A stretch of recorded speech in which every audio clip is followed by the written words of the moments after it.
Permettez-moi de le répéter, c'est par le témoignage, qui n'est pas un témoignage fait de mots, d'expressions, de doctrines, ni un système constitué par des vérités et des interprétations dans la vérité même, dans la puissance, dans la pleine réalité, que nous devons être amenés constamment, non pas une fois ou deux fois, mais de différentes manières et en différents domaines, dans des situations où seulement Dieu pourra répondre aux besoins.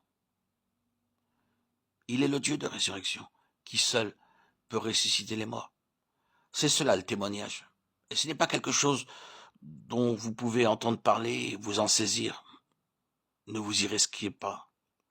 Si vous voulez être dans le cours du ministère de l'esprit de vie, vous devez affronter le fait que vous allez être plongé dans des situations où personne ne pourra vous aider. Rien ne pourra répondre aux besoins, mais seulement Dieu lui-même. Cela arrivera plus d'une fois, et vous devrez dire comme le grand apôtre, afin de ne pas placer notre confiance en nous-mêmes, mais de la placer en Dieu, qui ressuscite les morts. 2 Corinthiens 1,9. Quand le fer surnage, vous avez le témoignage qu'il y a une vie qui triomphe de la mort.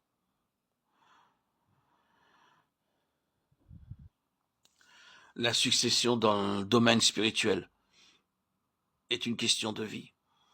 Une vie qui prouve par elle-même, et à plusieurs reprises, qu'elle est pleinement suffisante pour manifester son pouvoir sur la mort. Le témoignage d'Élie se manifestait de nouveau après son départ. Cela voulait dire que la puissance de la vie était agissante, même quand lui-même, en tant que serviteur de Dieu et instrument, avait quitté la scène. Vous vous rappelez de cet incident de l'homme mort qui était revenu à la vie quand il toucha les os d'Élisée? Le témoignage apporté, c'est qu'Élisée peut être mort, mais cette vie n'est pas morte. Le vase, pour un temps donné, peut être mis de côté ou repris, mais la vie elle-même va de l'avant.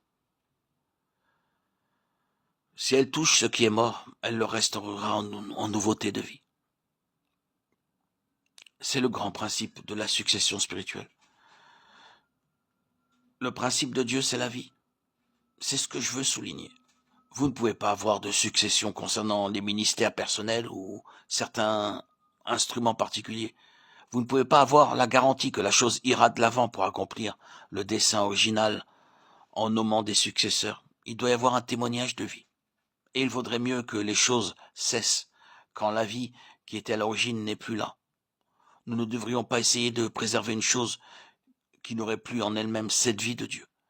La terre aujourd'hui est encombrée par des organisations, des œuvres qui avaient commencé dans la vie, mais qui l'ont perdue par la suite, et qui maintenant se maintiennent à grands frais, sans accomplir pour autant le dessein vital. La succession est une affaire de vie. Souvenons-nous de cela. Or, si nous avons du mal à retenir le reste, souvenons-nous au moins de cela. Nous ne devons pas obtenir quelque chose avec un nom. Nous ne voulons pas perpétuer des choses, des lieux, des ministères, ni même un enseignement. Non, pas du tout. Si la chose doit continuer quand nous en serons allés, cela pourra seulement se faire si la vie de Dieu est dans cette chose pour la porter, et témoigner encore qu'elle procède de Dieu, et non pas de nous-mêmes. Nous pouvons faire ceci ou cela, mais seul ce qui est de Dieu progressera. Cela ne dépend pas des circonstances ou des personnes, mais repose sur le Seigneur lui-même. Le principe divin de la succession, c'est la vie du Saint-Esprit.